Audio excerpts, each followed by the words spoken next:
You ever notice how watching The Big Bang Theory starts to feel like watching an alternate universe version of Roseanne? Like, hold up, isn't that David? Wait, is that Aunt Jackie? What the hell is going on here? Well, buckle up, because this one's gonna blow your sitcom-loving brain straight across multiple timelines. We're diving into the weird, wonderful wormhole that links Roseanne, the Connors, The Big Bang Theory, young Sheldon, and even Georgie and Mandy's first marriage. And yeah, it all starts with that feeling of deja vu. The faces, the voices, even the jokes. It's like a casting glitch in the Matrix. Let's rewind. Back in 1988, Roseanne hit TV like a steel-toe boot to the teeth of the American sitcom. Blue-collar, unapologetic, brutally honest, it was a show about real people living real lives, cracking real jokes, and struggling just enough to make you laugh and wince at the same time. And that cast? Unforgettable.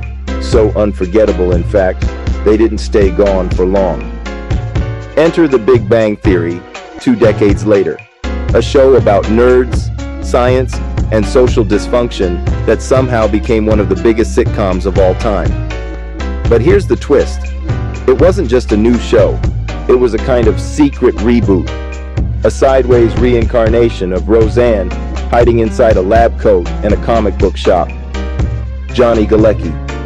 On Roseanne, he was David, the shy, sweet boyfriend of Darlene, forever trying to survive in that loud, sarcastic household. Then boom, he's Leonard on The Big Bang Theory, the shy, sweet roommate of Sheldon, forever trying to survive in that loud, sarcastic apartment. Same energy, different timeline. Sara Gilbert, the original Darlene, sarcastic, brainy, quick with the one-liners. She shows up on The Big Bang Theory as Leslie Winkle, a brainy, sarcastic physicist who flirts with Leonard and roasts Sheldon for fun. Sound familiar? It's like Darlene grew up, got a PhD, and transferred to Caltech. And then there's Laurie Metcalf, Aunt Jackie, an absolute force of nature on Roseanne. On The Big Bang Theory, she shows up as Mary Cooper, Sheldon's God-fearing, no-nonsense Texan mama. Different accent, same energy. And it doesn't stop there, because when young Sheldon came along, they needed someone to play the younger version of Mary Cooper. So who did they cast? Zoe Perry, Laurie Metcalf's actual daughter. That's right, the same character, played by 2 generations of the same real-life family. That's not just casting, that's DNA-level continuity. It's not just the big names either. You start noticing the side characters, the guest stars, the background faces. They keep popping up, crossing over, changing names, but keeping that same vibe. It's like the entire Roseanne multiverse was quietly repurposed into The Big Bang Theory while nobody was looking. And let's not forget the minds behind the scenes. Chuck Lorre, co-creator of The Big Bang Theory, used to be a writer on Roseanne back in the early 90s. Same guy, same sensibilities, just swapped Dan's drywall and beer for Sheldon's whiteboards and theories. The structure's different, but the rhythm's the same. Then you get the Connors, the post-Roseanne continuation, where Johnny Galecki shows back up as David, and Sara Gilbert still killing it as Darlene. Meanwhile, over in the Big Bang universe, Leonard and Leslie Winkle are living totally separate lives. Or are they?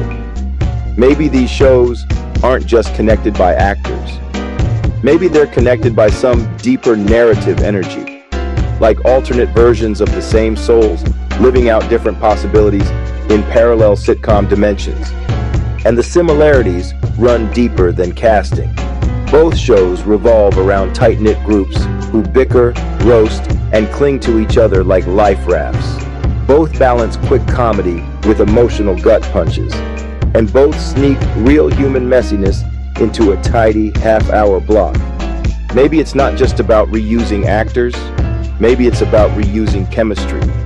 Certain combinations just work. Put Johnny Galecki and Sara Gilbert in the same room and something clicks. Same with Laurie Metcalf. You don't replace that energy, you just redirect it. Now, here's a connection a lot miss.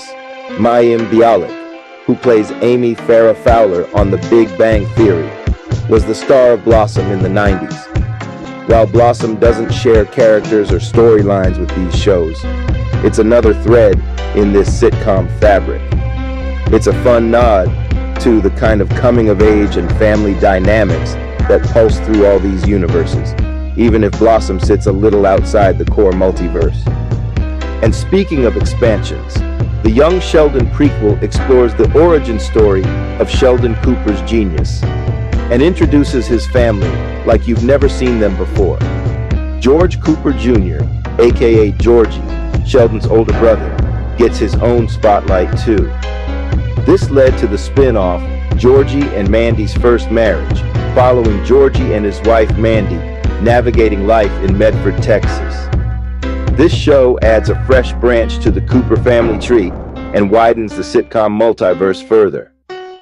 All these shows, Roseanne, The Connors, The Big Bang Theory, Young Sheldon, and Georgie and Mandy's First Marriage, weave together a shared tapestry of family, love, struggle, and laughter. Whether it's Dan Connor fixing a sink or Sheldon Cooper wrestling with social cues, they're telling the same story through different lenses. So next time you're watching The Big Bang Theory and you get that weird feeling you're not really in Pasadena, but somewhere in Lanford, Illinois, trust it, because in this sitcom multiverse, nothing really disappears. It just morphs, evolves, and keeps the family story alive. And if the universe is infinite, maybe Dan Connor and Sheldon Cooper are sitting down somewhere swapping fish stories and jokes. That's a crossover episode I'd pay good money to see.